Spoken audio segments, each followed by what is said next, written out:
She stepped off the train with nothing but a suitcase, a silence she'd learned to live inside, and a letter from a man who didn't think she'd ever come.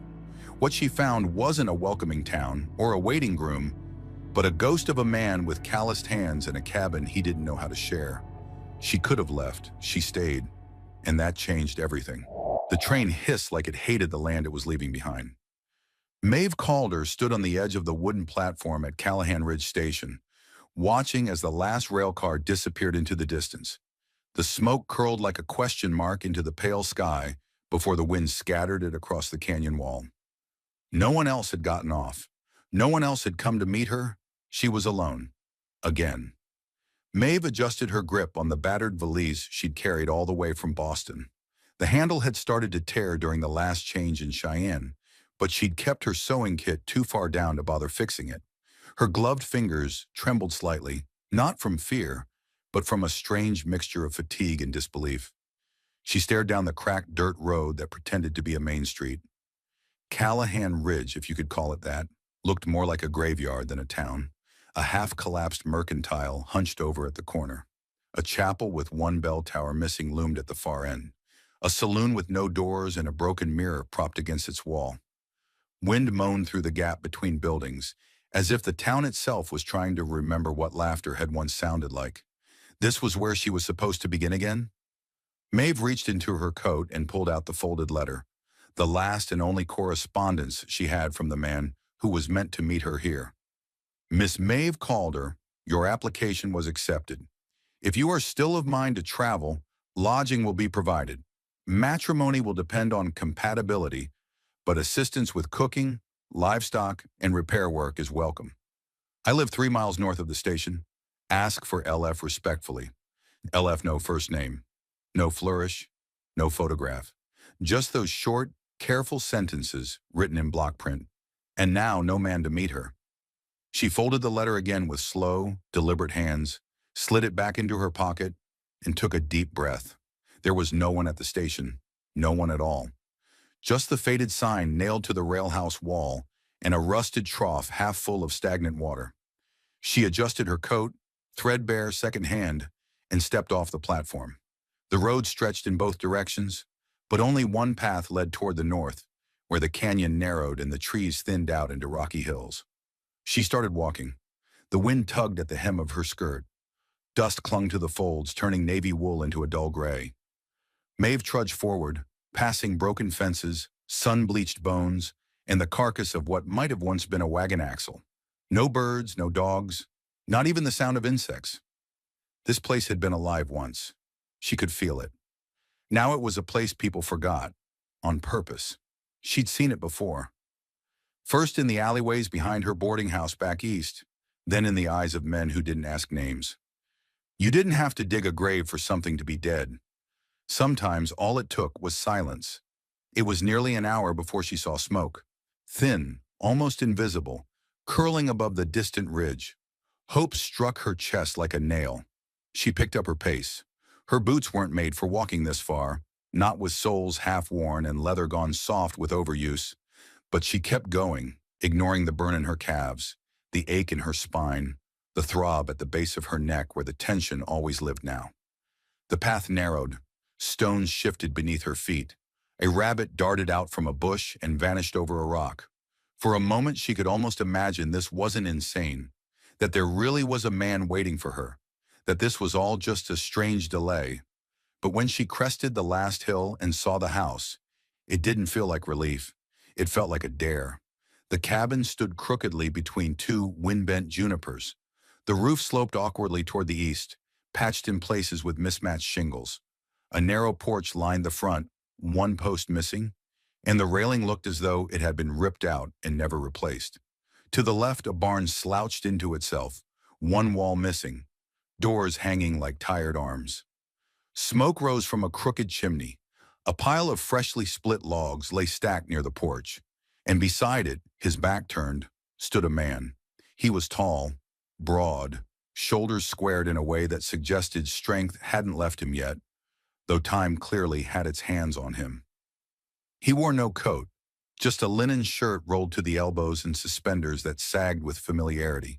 His dark hair curled at the neck.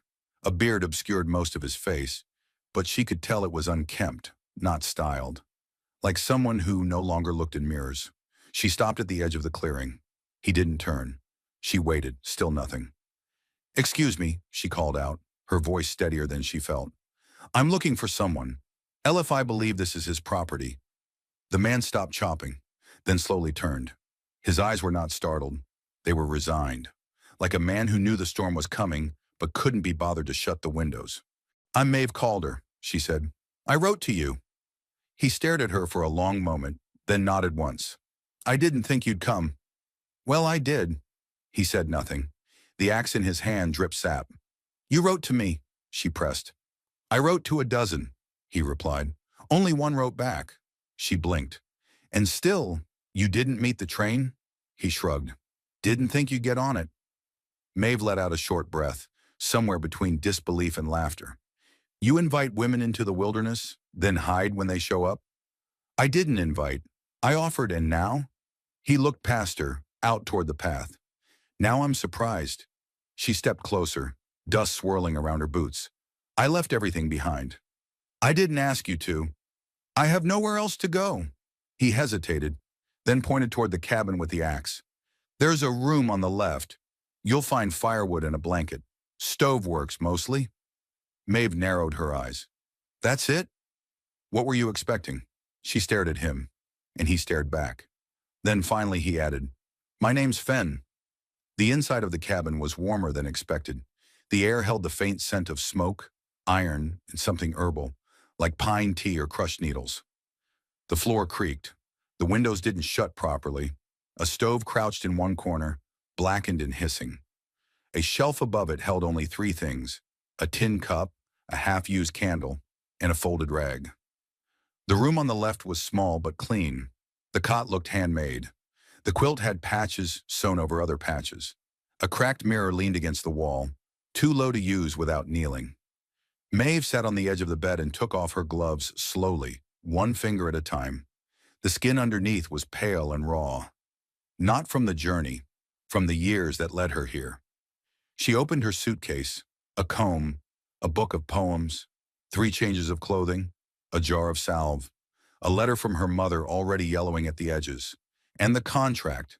She unfolded it, stared at the last line. Matrimony optional pending compatibility. It hadn't seemed strange when she read it in Boston. Now it felt like a punchline. Hours passed. She heard him move through the cabin, chopping, shoveling, cursing quietly under his breath when something crashed in the shed. He didn't knock, didn't check on her, didn't bring water. So she stood, rolled up her sleeves, and went to find it herself. The pump was out back behind the barn, old, rusted, squealing in protest. She pushed until water sputtered out, brown then clear. She filled a tin basin, carried it back inside, and washed her hands, then her face, then sat at the table, dripping, and waited. Finally, just after sundown, he walked in. She didn't speak. Neither did he. He placed a bowl in front of her. Stew, steaming, full of something that might have once been rabbit and definitely still was potato. She picked up the spoon. He picked up a cup.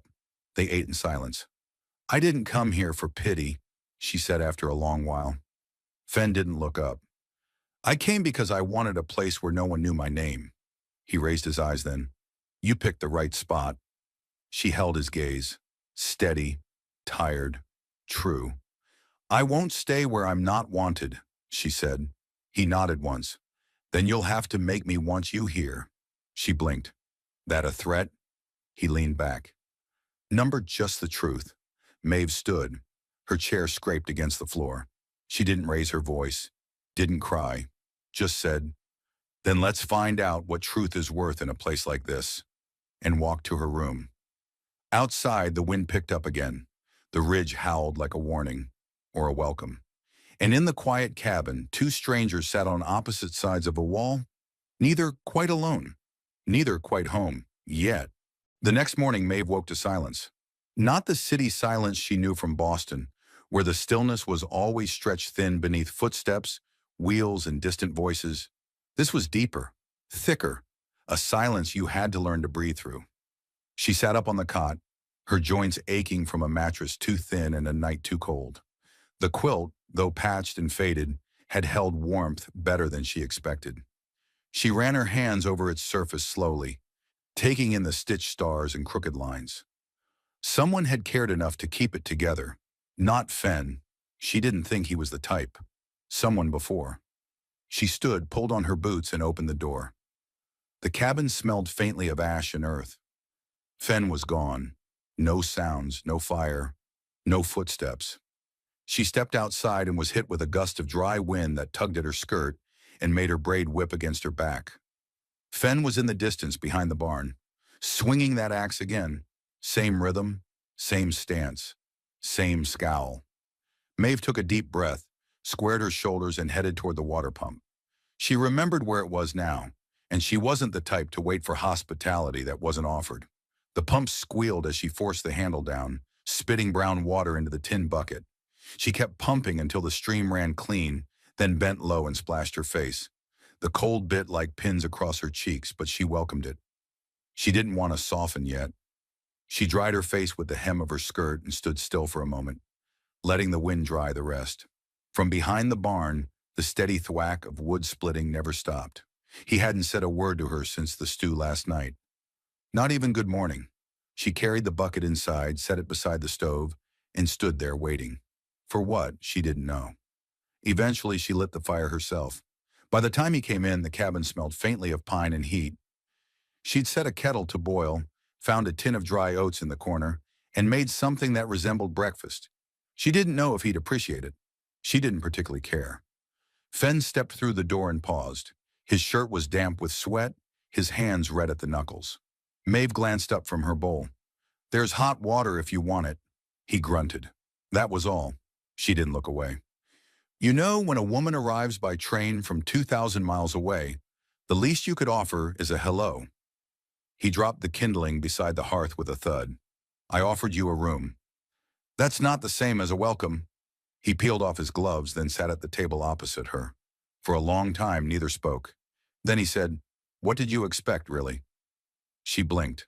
"I expected a person, a man, not a ghost in the skin of one." His eyes snapped to hers, dark and sharp. "I'm not the one who got on a train chasing a stranger." "No," she said coolly. "You're the one who sent the letter." Silence fell between them again, heavy and brittle. Finally, he pushed his chair back and stood. "I'm going to the ridge." "For what?" "Work." "Need help?" He turned at the door. His expression was unreadable. "I don't know yet." She followed him anyway. The ridge was a half-mile north of the cabin, a jagged stretch of rock and scrub that looked down over a long-abandoned mine, and a stretch of forgotten rail track that hadn't seen a train in years. Fen led her to a stack of fencing wire and rotted posts. "Storm knocked most of this down," he said. "Coyotes get through now." Maeve rolled up her sleeves. "I've worked with wire before." He raised an eyebrow. She shrugged. Boston wasn't all tea parties. He didn't respond, but he didn't stop her. And that was enough. They worked in silence. He pulled the post. She held them steady. He drove nails. She tightened wire. They moved slowly, methodically, without small talk. The wind picked up. Dust settled in her hair. Her arms ached. Her boots filled with pebbles. She didn't complain. She watched him closely. The way he didn't curse when the hammer slipped. The way he checked each post twice before moving on. The way he didn't flinch when her fingers brushed his. He was a man who had built walls not just around his land, but his entire life. She wondered who had made him need them. Around midday they paused. Fen pulled a flask from his belt and handed it to her. She drank. Water. Cold and clear. "Thanks," he nodded. Still no smile. "You fix all this yourself?" she asked, motioning to the rest of the property. "I try." "You live out here alone?" He glanced at her, then looked back toward the cabin. "Used to be more." She waited, but that was all he said. They finished the last stretch just before the sun dipped behind the ridge. The fence stood crooked but solid. The wire taut. The coyotes, she figured, would have to work a lot harder now. Back at the cabin, he handed her another bowl of stew. This time she didn't ask what was in it. He ate at the table across from her. When they finished, she washed the bowls in silence. He dried. It was the first rhythm they shared. That night they sat on the porch again. The stars overhead were vast, scattered like fire across velvet. Maeve pulled the shawl tighter around her shoulders. "I was engaged once," she said suddenly. Fen didn't look at her. "But he said I talked too much, asked too many questions, thought too hard. His mother said I'd make a difficult wife." Fen took a sip from his cup. "Is that why you left?" She shook her head.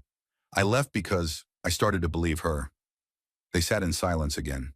Then he said, "I had a wife once." She looked at him. His face was stone. "She died." Maeve didn't speak. He didn't continue. But it was enough. For tonight. Later, just before she turned in, she paused at the door. "You never told me what the F stands for." He didn't move. "Fennec." She blinked. "You're joking." "Worse, it's a family name." She smiled. The first real one since she'd arrived. "Well, Fenwick," she said, stepping inside, "thank you for letting me stay." He didn't answer, but he watched the door long after it closed behind her. And in the morning, there would be gloves waiting for her on the table. Her size, no note. But she'd know what they meant. The gloves fit perfectly. Maeve flexed her fingers, pulling the leather tight across her palms. The material was stiff, freshly oiled, she could tell, but already warming to her skin.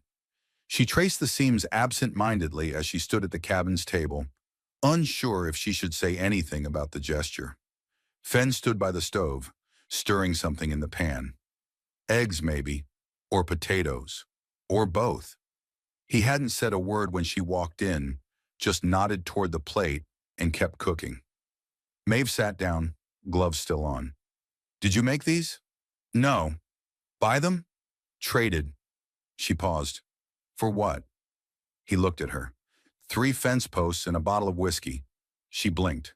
"Seems like a steep trade." Fen shrugged. "You're the one with cold hands." They ate in silence. It had become a rhythm, a language of sorts, but Maeve couldn't shake the feeling that it wasn't enough anymore.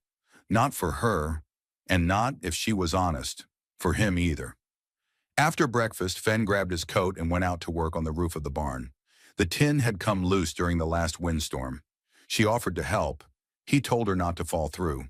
It was progress. Left alone in the cabin, Maeve cleaned. Not because it was dirty. Fen, despite his silence, wasn't careless, but because cleaning gave her purpose. It gave her permission to touch the place, to inhabit it. She scrubbed the counters, swept the corners, dusted the shelves. That's when she found the ledger. It was tucked behind a row of mismatched tin cans in the corner cabinet. Leather-bound, old, the pages yellowed and soft at the corners. She opened it slowly, fingers brushing ink faded with time and damp. Inside, names, dates, owed amounts. $3.10, salt, nails, twine. 0.85, sugar, tobacco. $12, horse repair, partial payment only. G. Boone, balance cleared. Boone. Her finger paused on that name. Fen's last name was Fenwick, but something about the entry made her freeze. Boone was written in darker ink. She turned the page. More names, most crossed out, a few circled, one with a red X beside it. At the bottom of the ledger, in newer handwriting, account suspended, settlement void, pay no further visits. Maeve frowned. The handwriting was Fen's. She closed the book slowly, set it back in its place. But something in her chest had shifted. This place had once been a business, a trade post perhaps, or something more. Now it was a husk, and Fen? He wasn't just a man hiding from grief. He was a man whose entire life had been left behind with no one to claim it. That evening after supper, she asked, "What happened to the ledger?" Fen didn't look up from where he sat, whittling a block of wood into what might one day become a spoon. "I burned the rest." "Why?" "No one pays anymore." "Doesn't mean it didn't matter." He blew a curl of shaving dust from the wood. "It did once. And now?" He looked at her, and for the first time the stillness in him broke. "Now I build fences, feed dogs, eat stew." Maeve leaned forward, elbows on the table. "What happened to the people?" Fen stared at the fire for a long time. Then, "They left." "Why?" He didn't answer. She waited. Still nothing. So she stood, crossed to the shelf, and pulled the ledger out. She set it between them. You wrote this. He didn't deny it. You kept track. You helped people. There's value in that. They didn't think so. What happened, Fen? He ran a hand down his beard, let out a slow breath. There was a fire. Maeve's breath caught. He continued. Late summer, 2 years back, started in the dry ridge grass. No rain, wind caught it, swept through the canyon. His voice dropped. I lost the barn, the south field, half the house. And your family? He nodded. Maeve sat slowly. I'm sorry. I rebuilt what I could. Most folks didn't. Silence again.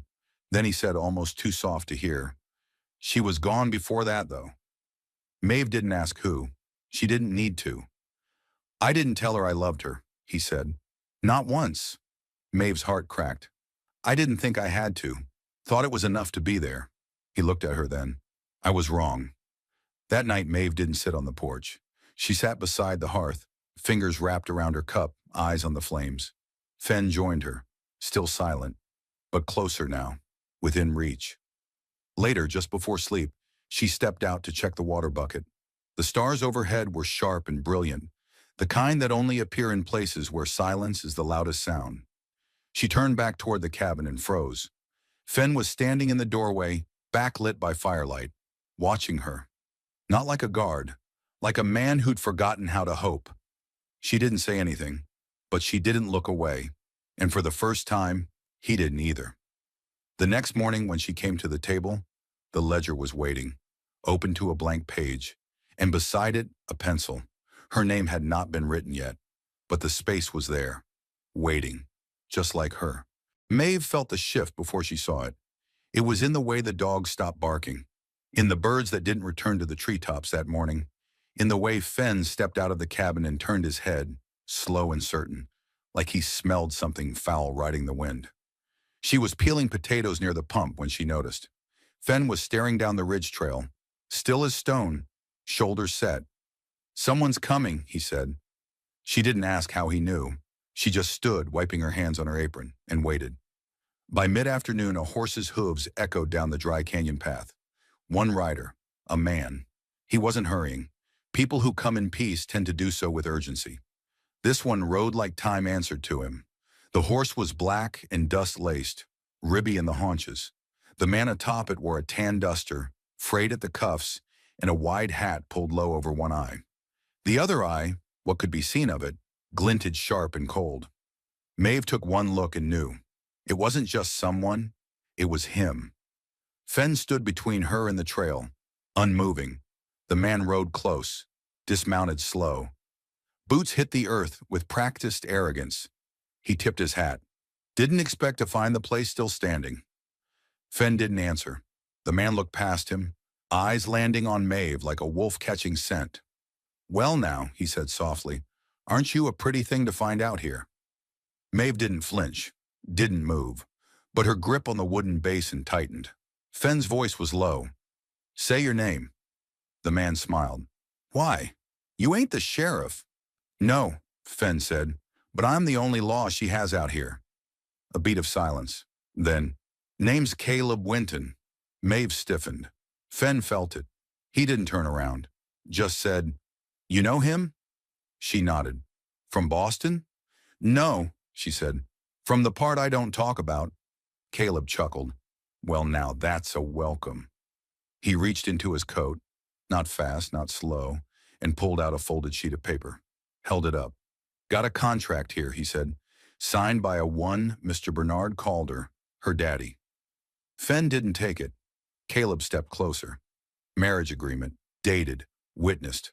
Claimed, Fen repeated. Ain't that how things go out here, Caleb said. Men claim land, livestock, women. Maeve spoke now. He's lying. Caleb turned toward her, his grin wide. Now, sweetheart, we both know that ain't true. Your daddy signed that paper, traded it for a train ticket and a bottle of rye. She stepped forward. I was 17. Caleb raised a brow. 18 by the contract date. Legal Fen's voice dropped. And what's your interest in it? Debt, Caleb said. He owed.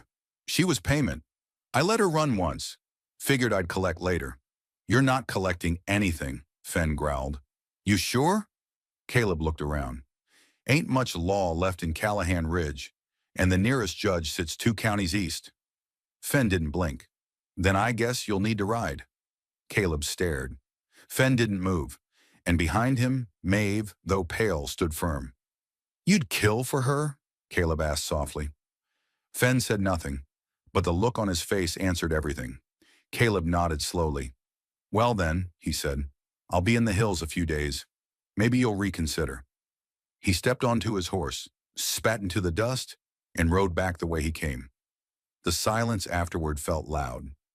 Fen turned to Maeve. You all right? She nodded. He's not just a collector, she said. He used to run girls from the docks, the kind no one missed. Fen's jaw tensed. He came for me once. My father offered me like a coin purse with a hole in it. I ran. You're not running now. No, she said. Now I'm building.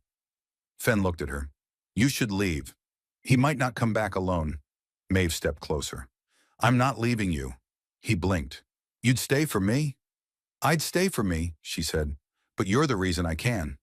That night, Fen brought out the rifle. He handed it to her. It's not much, he said, but it shoots straight. She held it, then nodded. Good, because I won't miss. They slept in shifts. Fen sat on the porch through the deep hours. Maeve lay in the bed, boots still on, eyes wide in the dark. Morning came with the smell of rain and a silence more watchful than ever. The trail stayed empty, but the fear didn't, and neither did the resolve. Later that day, Fen took her to the shed, showed her the shelves, the tools, the way the latch stuck unless you pressed down. He showed her the back exit, just in case. She looked at him and said, You think he'll come at night? He didn't answer. She nodded. Then I'll be ready. That evening, just before dusk, a piece of rope was found hanging from the fence post. A noose. Crude. Deliberate. Maeve stared at it for a long time, then took it down and threw it into the fire. Fen didn't say anything. He just watched her do it. And when the flames swallowed the threat, she whispered, You can't hang what won't kneel. That night they sat closer, not touching, but not apart. Fen finally asked, Why'd you answer the ad? Maeve hesitated. Then, because I didn't want to disappear. I wanted someone to know I was still here. He looked at her. You are. And that somehow was the first thing she truly believed since she stepped off that train. The storm arrived at dusk, not the kind that broke the sky with thunder and rain, but the kind that came on horseback, boots heavy in stirrups, hate riding just beneath the saddle. Maeve saw him first. She was near the pump, refilling the basin, when she heard the steady rhythm of hooves on packed earth. Not fast, not urgent, just inevitable. Caleb Winton came back with 2 men this time, one thin as a rail, the other wide as a haystack, both with guns slung low and eyes that didn't blink enough. Fen stepped out from the barn before she could call to him, rifle already in hand. They stood shoulder to shoulder now. No more hiding. No more walls between them. Only this. You get my message? Caleb called. Maeve didn't respond. Fen did. She burned it. Caleb's smile twitched. Now that's ungrateful. She's not yours to be grateful to. She's not yours either. Fen raised the rifle just slightly. Number. But she chose to stand here. You rode in thinking you'd scare us. He paused. But you should have brought more men. The thin one shifted in his saddle. The heavy one scratched his chin. Caleb narrowed his eyes. This don't have to get bloody. Fen said, Then leave. Maeve stepped forward. Number, let me. Fen blinked but didn't stop her. She walked to the edge of the porch, skirt brushing dust, rifle in her hand but not raised. She faced Caleb head on. You think I'm afraid of you because you've got a paper? Because my father signed something he had no right to? Caleb said nothing. Maeve's voice didn't shake. I'm not 17 anymore. I'm not someone's debt. I'm not something to collect. Caleb's grin returned. You sure? Because the girl I met back then couldn't hold a man's eyes, let alone a rifle. She cocked the weapon, loud, sharp. I'm not aiming for your eyes. That changed things. The thick one reached for his belt. Fen moved faster. Gun up. Ready. Try it, he said flatly. I haven't fired in 5 years, but I never missed before. The man hesitated. The thin one looked at Caleb. Well? He asked. Caleb's grin faded. His gaze shifted to the sky, then to Maeve, then to the empty town behind her. There's nothing out here worth dying over, he muttered. Then you shouldn't have come, Fen said. Caleb spat in the dirt. No law out here, he said. Maeve stepped forward. There is now. Caleb locked eyes with her. You'll regret this. She didn't blink. No, she said. You will. They turned. Slow. Caleb mounted last. He didn't look back, but he didn't ride fast either, like a man trying to pretend he'd made the choice to leave. Maeve stood still long after the sound of hooves faded. Her hands were shaking, but not from fear, from release. Fen stepped beside her. You all right? She nodded, but said nothing. He reached for the rifle, took it gently from her grip, and set it down inside the door. Then he stepped close, not just beside her, with her. And in that moment, all the silence between them collapsed. He didn't ask. He just brushed a strand of hair from her cheek, slow as dusk settling over the land, and kissed her. No fire, no frenzy, just wait. Truth, a promise unspoken. Her fingers curled into his shirt, not pulling, just holding. And when they parted, she whispered, I didn't think I'd survive that. You didn't, he said. You rebuilt. That night, they didn't sit on opposite sides of the fire. They shared the same chair, and when the wind howled, they listened, not in fear, but in understanding. Because storms don't always come to destroy. Sometimes they come to clear. Later, as she lay in the bed, his bed now too, Fen sat beside her, boots off, coat draped over the chair. He traced a scar on her wrist with a fingertip. You don't have to tell me, he said. But I will, she replied. And she did. Quietly, not all at once, but enough. About the alley, the deal her father made, the way she ran, the years she spent looking over her shoulder, never daring to build anything that could be taken away.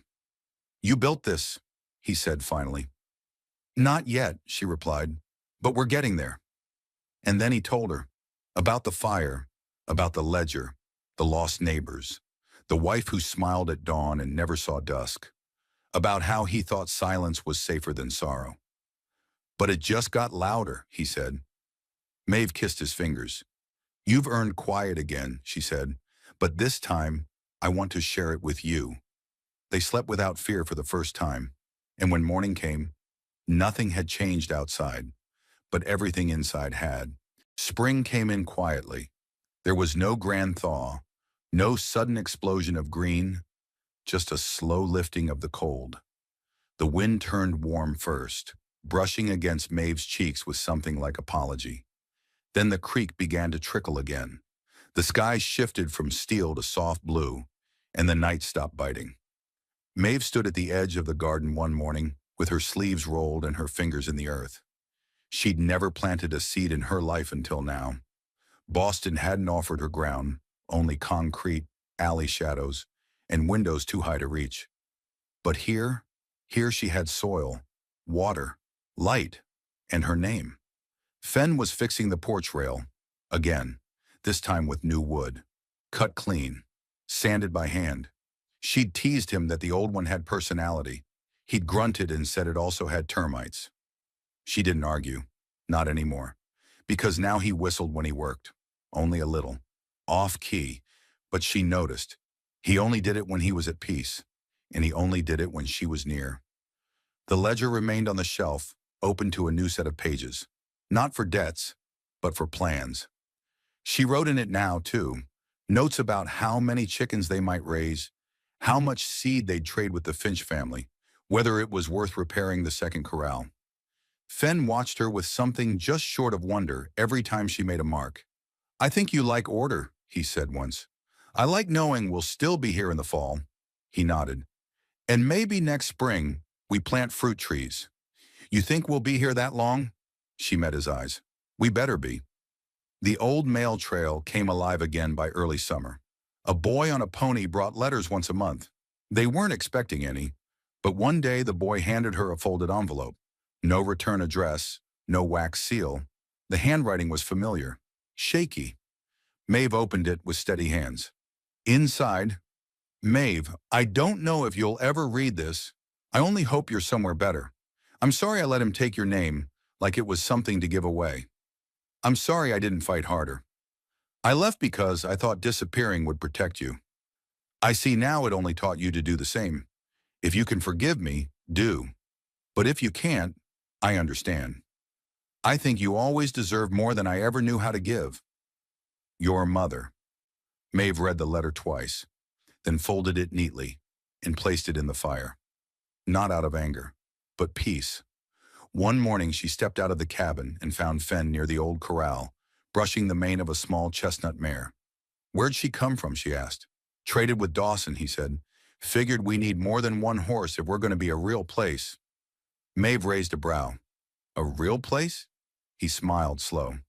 You know, with barns, with gardens, with futures she approached. The mare nuzzled her shoulder. Maeve looked at Fen. You thinking long-term now? He brushed a strand of hair behind her ear. I'm thinking, I've never wanted anything to last this long. That night, under the stars, they sat on the finished porch swing, her head resting on his chest, their hands folded together like roots grown into each other. Maeve spoke first. I never thought I'd be loved without being claimed. Fen didn't answer right away, then said, You're not claimed. You're chosen. Her breath hitched. I choose you, Maeve called her. She looked up at him. I choose you too, Fenwick Boone. Weeks later, they carved their initials into the porch post. MC plus FB simple, permanent. No one else would ever see it but them. But that was enough, because what they built wasn't for show, it was for staying. Fall came, slow and gold. The trees turned with grace. Maeve's garden overflowed. Carrots, beans, squash that wouldn't stop growing. The cabin smelled of wood smoke and stew. Fen started carving small animals from leftover pine, leaving them on the windowsill for her to find. One night he handed her a box. Inside a ring, birchwood, polished smooth. I can't promise a preacher, he said. I don't need one, she said. So they married under the same stars that once watched her arrive. No guests, just the land, and the silence that now meant peace. Months passed, then years, and still, they stayed. The garden became a field. The cabin became a home. The place no one remembered became the place people passed through, and sometimes stayed. Widows, runaways, quiet men with tired eyes. Maeve welcomed them all, with stew, with work, with safety. They never asked questions, but they always stayed longer than they meant to. One winter evening, as snow fell softly across the hills, Fen took her hand and whispered, We did it. Maeve looked around, the swing, the lantern, the smoke from the chimney. We are doing it, and she smiled, because nothing else ever felt more true. They said there was nothing left in Callahan Ridge. No law, no reason to stay. But she stayed, not because he asked her to, but because for the first time in her life, she had the right to choose her own story. Not as a debt, not as someone else's burden. And he didn't try to fix her. He didn't rush to save her. He simply offered what no one else had. Space, time, a silence that didn't punish, a roof that didn't leak, a bed that didn't come with conditions, a home not built of stone, but of slow trust. Together they planted seeds in broken ground, inside the earth and inside each other. What started as a letter in a train ride through nowhere became something real. A garden, a porch swing, 2 initials carved into wood. She was never someone's property again. She became someone's partner. And he, once buried in grief, finally stepped into the light, not as a rescuer, but as a man with something left to offer. In that quiet place, they made room for others like them, the ones who'd been told they were too much, too broken, too late. Because healing doesn't always shout. Sometimes it just sits beside you and says, I'm not leaving. And that's how you know it's real. Not because it promises the world, but because it shows up every morning and asks how you take your coffee. We'd love to hear from you. Did this story remind you of someone who stayed when they didn't have to? Or maybe you were the one who stayed, the one who chose to love quietly, fiercely, without applause. Let us know in the comments. Your words might be what someone else needs to keep going. And if this story touched you, share it. Not for us, for the next person standing at the edge of a porch, wondering if they're allowed to stay.